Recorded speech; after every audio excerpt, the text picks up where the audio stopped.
Mamãe moldou meu caráter por meio da participação.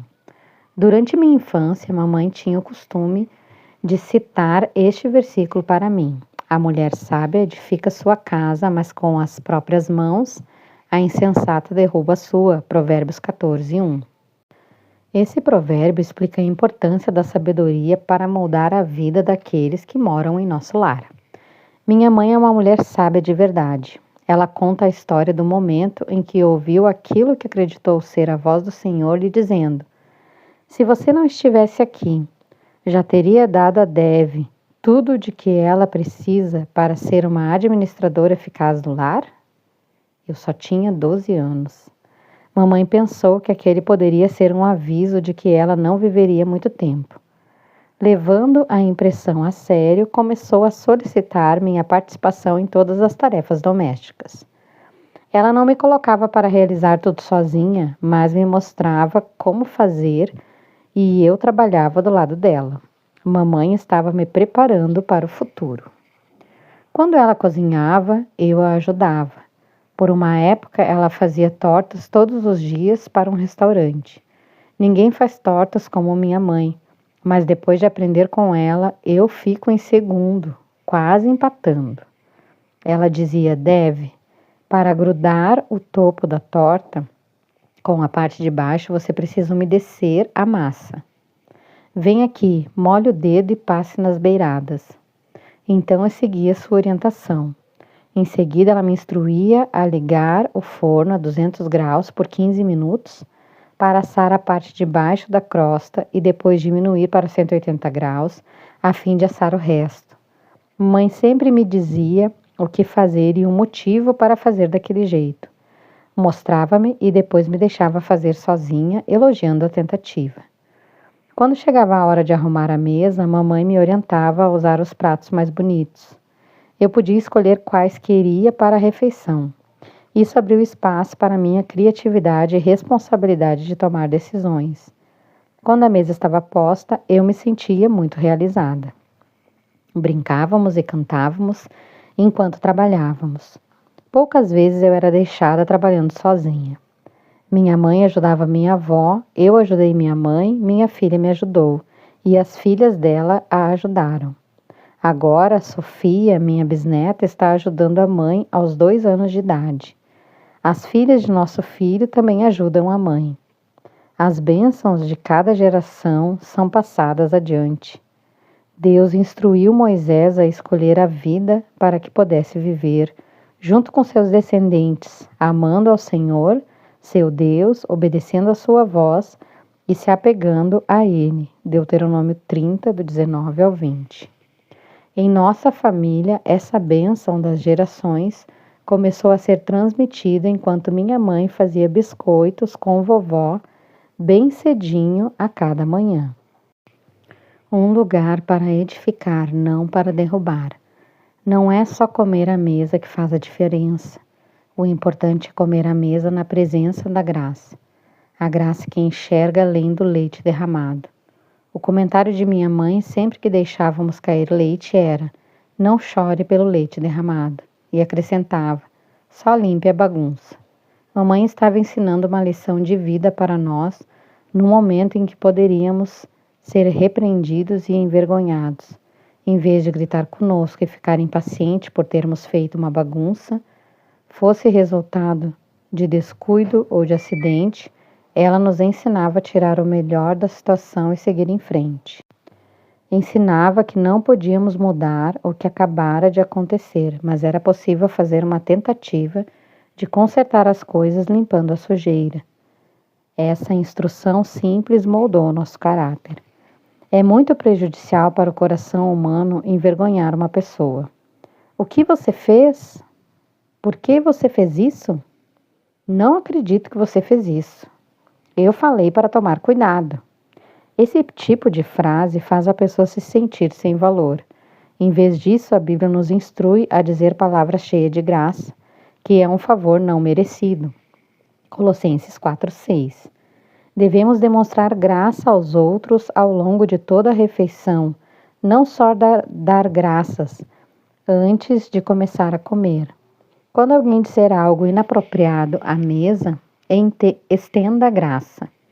Quando o comportamento de seus filhos sair do previsto, estenda a graça.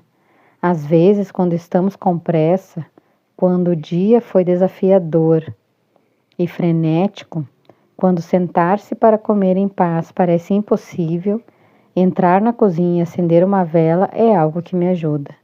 A serenidade da chama trêmula e a fragrância suave me ajudam a ficar tranquila. Talvez palavras duras e impacientes foram proferidas e exista tensão entre os membros da família. Não é hora de cancelar os planos de jantar e passar num drive-thru. É o momento de arrumar a mesa, mesmo que você compre comida fora ou peça pizza.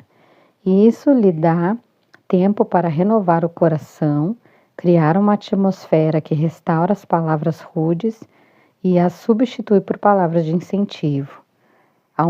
A humilde confissão, desculpem por ter sido tão mal-humorada, pode levar à redenção ao coração de seus familiares à mesa e lhes dará coragem para pedir desculpas quando estiverem errados.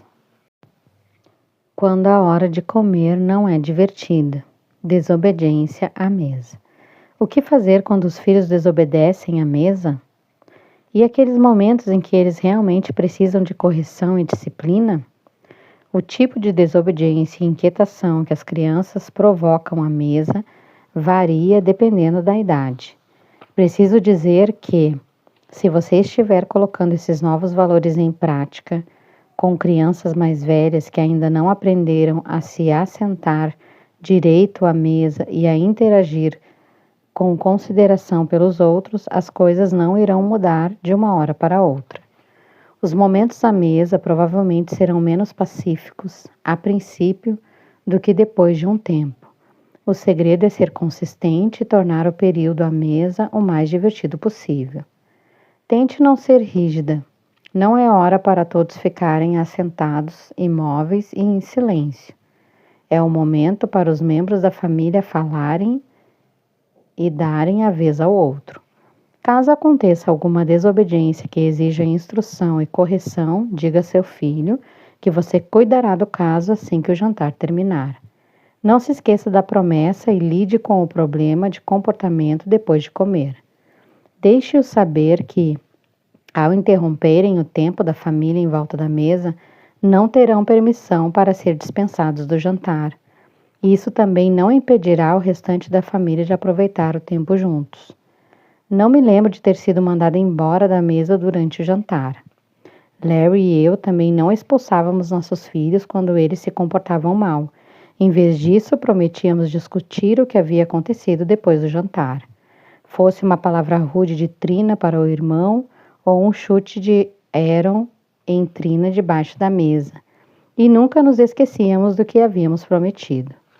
Se uma criança pequena for extremamente agressiva e fizer pirraça à mesa, desafiando sua autoridade, você pode tirá-la da mesa, levá-la para um lugar particular da casa e lidar com o problema. Então ambos devem voltar para a mesa. Faça o que fizer, não mande a criança para o quarto deixando-a sem fazer a refeição como castigo. Não use a mesa como um lugar que seus filhos associem com punição. A mesa sempre deve ser vista como um espaço feliz de interação, receptividade e aceitação. Pontos de partida para o diálogo. Quando você se senta à mesa e conversa com a família, pode ser como a arte. Você inicia com uma tela em branco e uma pincelada leva a outra. Às vezes o artista sabe como quer que o quadro fique e em outras ocasiões a pintura evolui para algo inesperado.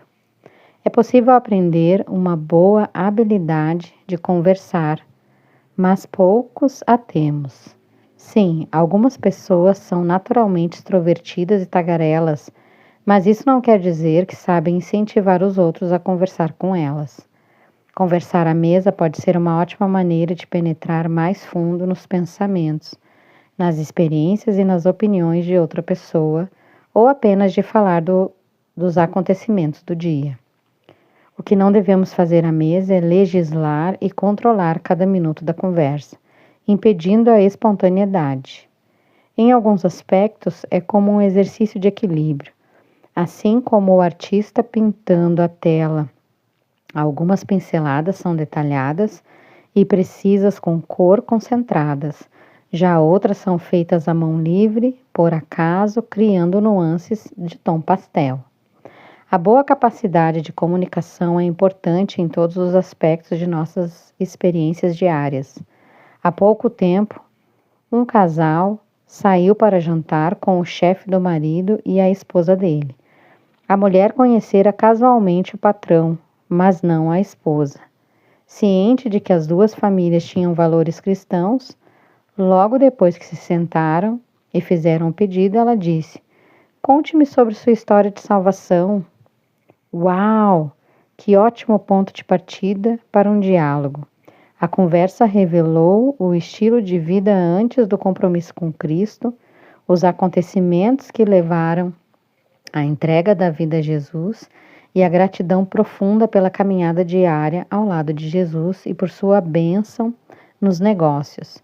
Não foi uma conversa esquisita, mas sim edificante, e os quatro passaram a se conhecer de maneira mais profunda do que se nenhuma pergunta houvesse sido feita.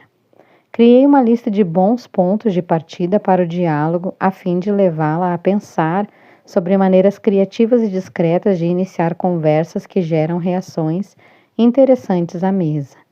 Não anuncie o que você fará, apenas faça a pergunta interessante e veja como as coisas evoluem. Tente fazer outra pergunta mais tarde, caso as pessoas à mesa pareçam desconectadas. Não haja de maneira forçada, seja intencional em ajudar seus filhos ou amigos a desenvolverem a habilidade de conversar. Tente algum dos pontos de partida para o diálogo abaixo e depois invente os próprios. Lembre-se de que não é momento de ensinar, mas sim de conversar. Faça perguntas apropriadas à idade dos que estiverem à mesa. Você pode pedir a seus filhos que façam uma pergunta para a família, deixando-os tomar a iniciativa do diálogo. Você pode se surpreender com o tipo de pintura que eles criarão na tela das conversas à mesa. 1. Qual o seu maior sonho? 2. Qual é o seu maior medo? 3. O que significa ser popular para você? 4. O que faz você sorrir? 5. Que erro lhe ensinou a maior lição? 6. Qual foi o dia mais feliz da sua vida? 7. Como você acha que o céu será? 8. Como você definiria a palavra rico? 9. Como você se sentiria se alguém fizesse uma festa surpresa para você? 10. O que você gosta de fazer em seu tempo livre? 11. Como Deus tem demonstrado amor por você? 12. Fala sobre seu professor preferido. 13. Conte uma história sobre um dos seus avós. 14. Conte-me sobre sua experiência de salvação. 15. Qual é sua memória preferida ligada à igreja? 16. Defina sucesso. 17. Fale de uma ocasião em que você ficou bravo. 18. Quem é Deus para você? 19. Qual é a primeira coisa que você faria se ganhasse R$1.000? 20. Se você pudesse mudar o nome, qual escolheria? Passe as bênçãos, por favor. Deuteronômio 7:9 diz: Saibam, portanto, que o Senhor, o seu Deus, é Deus. Ele é o Deus fiel que mantém a aliança e a bondade por 1000 gerações daqueles que o amam e obedecem aos seus mandamentos. É maravilhoso saber que Deus prometeu passar as bênçãos para a nossa próxima geração. Talvez você seja a primeira geração de cristãos em sua família. Se esse for o caso, você tem a oportunidade de criar novas práticas e tradições familiares que incentivarão a próxima geração a se unir a você no amor sincero a Deus. Seu amor por Ele será passado adiante. É possível que você seja como eu e tenha o privilégio de andar na verdade e no caráter piedoso que lhe foi transmitido por gerações passadas que amavam a Deus de todo o coração e a educaram dessa forma. Eu não quero ser a geração que deixa de passar a bênção por viver de maneira descuidada. Ao arrumar a mesa e falar sobre o caminho de Deus, não pregar sobre isso, quando nos levantamos, tomamos café da manhã, vamos para o trabalho ou a escola, voltamos para casa, fizemos a lição, preparamos jantar e assistimos à televisão, certamente receberemos as bênçãos de Deus e a próxima geração será abençoada com sua bondade, como ele prometeu. Foi isso que meus pais fizeram e as ações deles tornaram Deus real para mim. À medida que o amor divino me era demonstrado dia após dia, eu participava dos seus caminhos junto com minha mãe e meu pai. Os caminhos do Senhor se tornaram os meus caminhos e podem se tornar os de sua família também. Reflexões à mesa. 1. Faça uma lista de valores que você gostaria de passar adiante para seus filhos. 2. Invente uma maneira prática de debater esses valores. Mantenha a naturalidade. 3. Segundo as pesquisas, qual é o indicador mais forte de bom desenvolvimento da alfabetização de crianças? 4. Cite 3 atributos do caráter que podem ser desenvolvidos enquanto se come à mesa. 5. Defina a graça e ilustre como ela pode ser experimentada à mesa.